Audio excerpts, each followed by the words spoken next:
क्या कर रहे हैं नीतीश कुमार जी? वो तो बहुत सपोर्ट कर रहे हैं महिलाओं का। महिलाओं का दर्द नहीं देखा जाता मुझसे।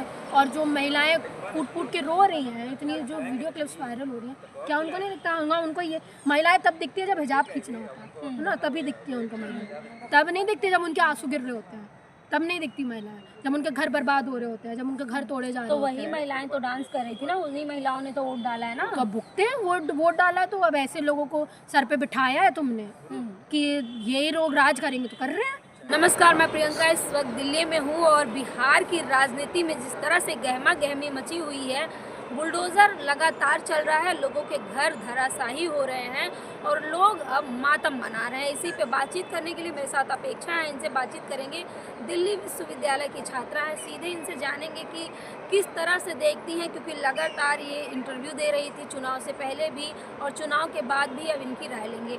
आप कैसे देख रही हैं जो बिहार में लगातार बुलडोज़र चल रहा है? कहा जा रहा है कि कई जिलों में, चाहे भागलपुर हो या बेगूसराय हो या पटना में, तमाम जिलों में बुलडोज़र चल रहा है और नाम दिया गया है कि अतिक्रमण हटाया जा रहा है। देखो, अतिक्रमण हट रहा है, देखिए किसका हट रहा है आपको समझ में आना चाहिए। और हम तो पहले से बोलते आ रहे हैं कि अगर आप जिनको हटा रहे हैं, आप उनकी लिस्ट क्यों नहीं प्रोवाइड कर लेते?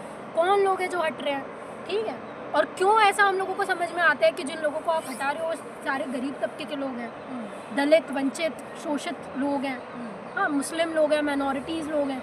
क्यों हम लोगों को ऐसे देखते हैं? और जो सरकार बिना लॉ को फॉलो किए, जो सरकार बिना पुलिस की मदद लिए, सब कुछ छोड़ के अपने हिसाब से, अपनी मर्जी से बुलडोज़र चला रही है, अब क्या उससे उम्मीद करोगे? क्या न्याय देगी वो? कौन सा लॉ फॉलो करने वाला है? मैंने पहले भी बोला, क्या दलित मुसलमान को टारगेट किया जा रहा है बिहार में? सीधे तौर पर आपको तो अब सामने दिख रहा है ना। हमने तो पहले ही बोला था। और मैं पूछ रही हूँ उनसे कि क्या कर रहे हैं नीतीश कुमार जी? वो तो बहुत सपोर्ट कर रहे हैं महिलाओं का। महिलाओं का दर्द नहीं देखा जाता मुझसे। और जो महिलाएं फूट के रो रही हैं, इतनी जो वीडियो क्लिप्स वायरल हो रही हैं, क्या उनको नहीं दिखता होगा? उनको ये महिलाएं तब दिखती है जब हिजाब खींचना होता है ना, तभी दिखती है उनको महिलाएं। तब नहीं दिखती जब उनके आंसू गिर रहे होते हैं, तब नहीं दिखती महिलाएं। जब उनके घर बर्बाद हो रहे होते हैं, जब उनके घर तोड़े जा रहे तो होते हैं। वही महिलाएं तो डांस कर रही थी ना, उन्हीं महिलाओं ने तो वोट डाला है ना। तो अब भुगते हैं, वोट डाला है, तो अब ऐसे लोगों को सर पे बिठाया है तुमने कि यही लोग राज करेंगे, तो कर रहे हैं। उसमें उनकी थोड़ी गलती है।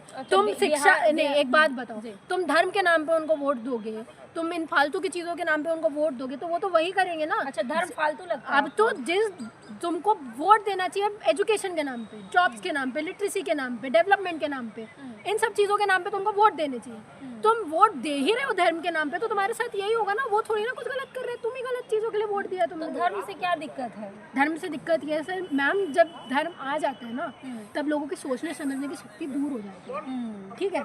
धर्म तुम्हारी प्राइवेट चीज़ है, तुमको अपने घर तक रखनी चाहिए। धर्म और रिलीजन कभी एक साथ में नहीं चल सकते।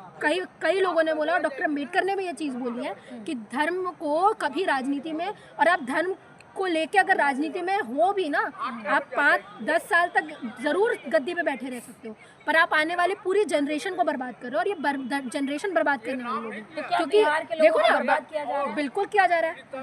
स्कूल्स हैं ढंग के वहाँ पे? कौन से स्कूल्स हैं आप मुझे बताइए? कौन सी यूनिवर्सिटीज़ हैं जो टॉप 100 वर्ल्ड की यूनिवर्सिटीज़ हो रहे, टॉप 100 यूनिवर्सिटीज़ में आ रही है? जब से भाजपा के हाथ में आई है सत्ता, तब से बिहार को चमका दिए हैं। अब हाँ, चमका रहे हैं बुलडोजर राज से पूरा घर हटा के, और वहाँ पे अपने फ्लैट बनाएंगे ये सारे लोग। ये तब चमक जाएगा तब बिहार। तो अच्छा मैम, ये बताइए कि अगर देखो सीधी बात है, मैं आपको सीधे बता रही हूँ, इन लोगों के लिए तुम कीड़े मकोड़े हो और कुछ नहीं, ठीक है? तुम्हारी जान उन जानवरों की तरह है कि जिनके मरने पे भी 1% का अफसोस नहीं होना है, ठीक है?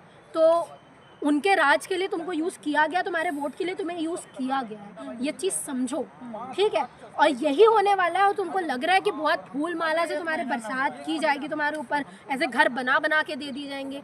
ये वो सरकार है जो मनरेगा के ऊपर विरोध कर सकती है, हाँ, जो कम से कम एक दिहाड़ी तो देती थी कम से कम उन लोगों को, कि ये तय रहता था कि कुछ % आपको पैसे तो मिलेंगे, लेकिन ये सरकार उसके विरोध में भी है। तो तुमको वो बोल रही है सीधे सीधे कि तुमको जीना नहीं है भाई, तुम क्यों जी रहे हो? बहुत पॉपुलेशन कर दी है वैसे भी तुमने, खत्म कर दो। इसमें विपक्ष क्या कर रहा है? तेजस्वी यादव देख रहे हैं खुलेआम बिहार में बुलडोजर चल रहा है। सब अपनी राजनीति कर, हाँ, सब अपनी राजनीति कर, कोई कुछ नहीं कर रहा। किसी को कुछ करना होता तो आते, ठीक है? और इन पॉलिटिशियंस के ऊपर आपको कभी भरोसा नहीं करना चाहिए। मैंने आपको पहले भी बोला है, पॉलिटिशियंस आपके ज़िंदगी में सिर्फ आपके वोट तक के लिए ही हैं। अगर आज तेजस्वी यादव को आप वोट देके जिता देते तो वो भी अब राजनीति कर रहे हैं, है ना। वो आपको तब यकीन करना चाहिए किस पॉलिटिशियन के ऊपर जब वो आपके दर्द में शामिल है, ठीक है, आपके मुद्दों पे उठे। इतना बुलडोज़र चल रहा है, एक प्रेस कॉन्फ्रेंस करने से कुछ नहीं होता। एक 4 दीवारी की प्रेस कॉन्फ्रेंस करने से लोगों की मुश्किलें सॉल्व नहीं होती है कि तुम एक पैनल बिठा दो, तुम्हारे लोगों की परेशानियों के ऊपर उस पैनल में डिसाइड कर लो तो लोगों की ज़िंदगी बदल जाए, ऐसा नहीं होता है। आप कह रहे हैं कि दलितों के घर पे, मुसलमानों के घर पे बुलडोजर चल रहा है, तो दलित समाज से आते हैं मांझी जो है, चिराग पासवान आते हैं, तब मुसलमान समाज से ओवैसी साहब हैं, तो ऐसे लोग कहाँ हैं फिर? इनके जो हुक्मरान हैं, चिराग पासवान जी तो हनुमान बनने में लगे हुए हैं, वो अपना वही धर्म निभाले तो बहुत अच्छा है। उनको क्या आप लोगों से मतलब है नहीं, ठीक है। ओवैसी जी अपने हैदराबाद में अलग पॉलिटिक्स कर रहे हैं, उनको भी उनसे मतलब नहीं है। वो तो जश्न मना रहे हैं ना कि 5 सीटें आ गई हुई हैं। अब वो खुश है ना इस चीज़ के लिए। अब राजनेता खुश इसलिए हो जाता है कि वो जीत जाए, बस उसको इससे मतलब नहीं है लोग क्या कर रहे हैं। अगर उनको इनसे मतलब होता तो उनको दुख दर्द समझ में नहीं आते क्या लोगों के? देखो, भुगतना लोगों को ही है मैम, भुगतना उन लोगों को ही जिनके घर टूटे हैं। वापस उनको घर उन्हीं लोगों को बनाना है, पैसे उन्हीं लोगों को लगाना है, ठीक है। अब जिस बिहार में जब ये चीज़ बोली जाती है कि जिस बिहार में आप असली मुद्दों के ऊपर इलेक्शन लड़ नहीं सकते हो, तो उस बिहार के लोगों से क्या उम्मीद कर रहे हो कि वो आपको वोट देंगे? तो इसमें किसकी गलती है? सरकार के सिस्टम की गलती इसमें है लोगों या जनता की? नहीं, इसमें लोगों की गलती है, सीधी लोगों की गलती है। क्योंकि राजनेता, देखो, राजनेता को आना है पोजीशन में, ठीक है, उसको गद्दी चाहिए, उसको और कुछ नहीं चाहिए, ठीक है। तो अब उसको पता है लोग पागल है धर्म के पीछे, धर्म के नाम पे वोट दे देंगे तो मैं धर्म के नाम पे राजनीति कर लेता हूँ। जिस दिन इन लोगों ने सवाल करना शुरू कर दिया एजुकेशन के ऊपर, लिटरेसी के ऊपर, जॉब्स के ऊपर, हर चीज़ के ऊपर सवाल करना शुरू कर दिया कि ब्रिज बनाए तो इसमें घपला कितना हुआ है, कि हम RTI लगाते हैं, हमको दो हर चीज़ की इन्फॉर्मेशन, ठीक है, कि इतना ऊपर से लेके नीचे तक करप्शन है। हाँ, ये रोड्स क्यों नहीं बन रही है सही से, गडकरी जैसे क्यों नहीं पूछा जाती है चीज़ जो तुम बोलते आ रहे हो कि हम अमेरिका की जैसी रोडें बना देंगे और हर रोडों में गड्ढे हैं। प्रधानमंत्री ने एक बयान दिया था, ना खाऊंगा ना खाने दूंगा, ये क्या बिहार पे लागू हो रहा है? बिल्कुल। अब वो आप उनके हर डायलॉग को समझिए। वो बोल रहा है मैं खुद भी नहीं खाऊंगा कुछ और तुम्हें भी खाना नहीं खाने दूंगा। भ्रष्टाचार की बात की नहीं, अभी उन्होंने तो ये भी चीज़ बोली थी, बेटी बचाओ बेटी पढ़ाओ। देख रहे हो ना उन लोगों को, देख रहे हो ना। बात ये है कि आप स्लोगन को सही तरीके से हमारे लोगों ने लिया नहीं है। वो ये चीज़ बोल रहे हैं, देखो उनके पास में क्या है, उनके पास में प्रॉपर्टी तो कुछ है नहीं, उनके पास में बंगला है तो अपने लिए तो उन्होंने कुछ बनाया नहीं, कुछ खा नहीं रहे हैं वो ऐसे सच प्रॉपर्टी। तो वो बोल रहे हैं मेरे पास भी प्रॉपर्टी है, तुम्हारे पास भी नहीं है, तो मैं खाऊंगा ना तुम्हें खाने दूंगा। वो ये चीज़ बोल रहे थे, आप नहीं समझ रहे। को परिवार मानते हैं ना, परिवार को बोला, परिवार की जगह जा रही है, परिवार का घर उजड़ रहे हैं, जाओ थोड़ा। जो इंसान मणिपुर नहीं गया आज तक वो बिहार चला जाएगा। यहाँ पहलगाम हुआ था, उस वक्त भी बिहार में वोट के चक्कर में वो बिहार पॉलिटिक्स के चक्कर में वो पहलगाम नहीं गया, बिहार में पॉलिटिक्स कर रहा था। अब उसको सोचो कि वो उसके लिए पॉलिटिक्स और वोट कितना ज़रूरी है। सम्राट चौधरी का एक बयान है जो उन्होंने कहा कि जो है जिस तरह से बुलडोज़र बाबा का बुलडोज़र चल रहा है उत्तर प्रदेश में, उसी तरीके से बिहार में भी बुलडोज़र चलेगा, उसी तरह चलेगा। और दूसरी तरफ जिस तरह से अतिक्रमण वहाँ हटाया गया, गुंडागर्दी खत्म की गई, बिहार में भी खत्म किया जाएगा। यूपी में ख़त्म हो गई, यूपी में लड़कियाँ सेव हो गई। मैं आपसे पूछ रही हूँ, आप बताइए। कह तो रहे हैं कि गुंडा काँप रहे हैं। यूपी में गुंडा राज खत्म हो गया, ठीक है। क्या यूपी में लड़कियाँ सेफ हैं? यूपी की NCRB रिपोर्ट क्या कहती है, आप मुझे बताइए। अगर आप बोलेंगे ये सारी चीज़ें सही है तो मैं मान लूँगी हाँ ये सारी चीज़ें सही है और बिहार में भी होना सरकार तो दावा ठोक रही है ना। आप बताइए मैम, पढ़े लिखे आप हैं, सरकार तो अनपढ़ों की है आजकल, सरकार तो अनपढ़ों की है आजकल। आप उनसे क्या उम्मीद करते हैं? बिहार वासियों को क्या कुछ चाहिए?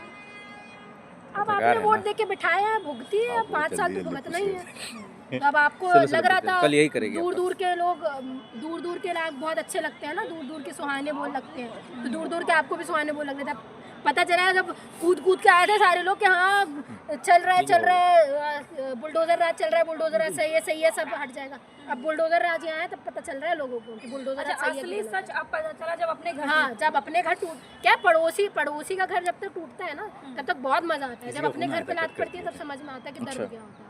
तो वो दर्द है, 5 साल तक भुगतो। अब मुझे सिंपैथी 1% नहीं है, जो लोग धन के नाम पे वोट दे सकते हैं, जो लोग 10,000 रुपये में बिक सकते हैं, जो लोग ये चीज़ बोल सकते हैं कि हमारा सीएम कुछ भी करे, इतनी अश्लील से अश्लील हरकतें करे, एक लड़की का हिजाब खींच ले, तो भी हम सड़कों पर नहीं उतरेंगे।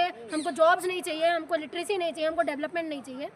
तो फिर अब आपको ऐसा मुबारक हो सीएम। तो देखिए तमाम बातें हैं जो अपेक्षा से हुई है, और अपेक्षा ने साफ तौर पे कह दिया कि दूर दूर के ढोल सुहावने लग रहे थे, लेकिन जब अपने ऊपर लात पड़ रही है, जब अपने घर टूट रहे हैं, तो जनता बिलबिला रही है। लेकिन जनता को चुनाव के समय भी सोचना चाहिए था। आपको क्या लगता है कमेंट बॉक्स में हमें अपनी प्रतिक्रिया जरूर दीजिएगा। धन्यवाद।